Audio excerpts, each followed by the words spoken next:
Welcome back, football fans. Today's episode is packed with major updates you need to hear about. From the Jets trying to offload a $14 million mess, to Steelers quarterback drama, and a huge officiating error that has fans furious. You don't want to miss this, so hit that like button. And let's get into it. Our first headline comes from New York, where the Jets' roller coaster season might be facing another twist. Former NFL GM Jeff Diamond has proposed a blockbuster trade sending linebacker Haason Reddick to the Detroit Lions. Reddick, who's been notably absent from team activities, has been a bit of a headache for the Jets. He still owed a hefty $14.5 million. But Diamond suggests the Jets trade him to the Lions, who are desperate to bolster their struggling 27th-ranked defense with over $40 million in cap space. The Lions could easily afford Reddick. And the Jets?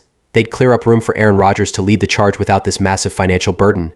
It's a win-win for both sides. Could this be the trade that reshapes the season for these teams? Next up, we've got some quarterback drama brewing in Steel City. All eyes were on Russell Wilson leading up to Week 6, as fans were wondering, will he start or sit? Well, Steelers head coach Mike Tomlin just made it official Russell Wilson will be active, but only as the backup.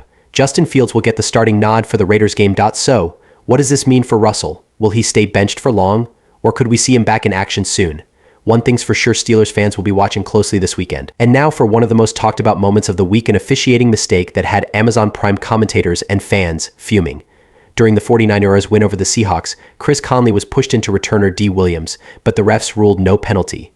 Even after a lengthy review, they stuck to their guns, despite Williams clearly touching the ball. Fans were outraged, and Amazon Prime's broadcast team called it out, questioning why the NFL didn't overturn the call.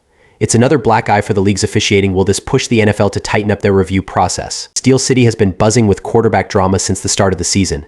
But now Steelers head coach Mike Tomlin has finally made a decision. And, well, it's a mix of good and bad news. Tomlin has confirmed that Russell Wilson will not be the starting quarterback for their upcoming matchup against the Raiders. Instead, the Steelers are putting their faith in Justin Fields. But don't count Wilson out just yet.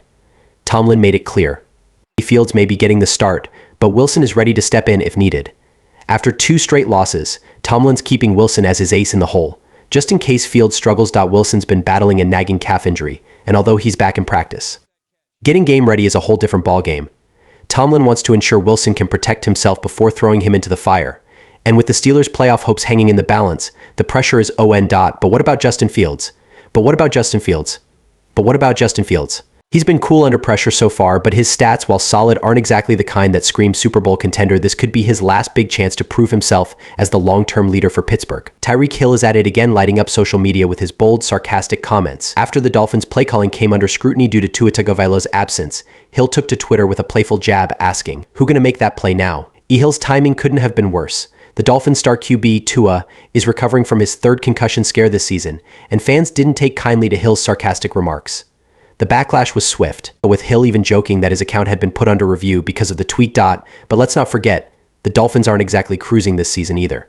Sitting at 2-3, the team is struggling, and head coach Mike McDaniel is already feeling the heat. Hill's antics may be entertaining, but Miami needs him to focus on the field, not Twitter. With the Dolphins bye week here, all eyes are on how they regroup for their next game. Hill may be one of the most electric players in the NFL, but even he knows it's time to buckle down. The question is, will he let his game do the talking, or will social media continue to be his playground? What do you think, Dolphins fans? Can Tyreek turn things around, or is this just another distraction Miami doesn't need?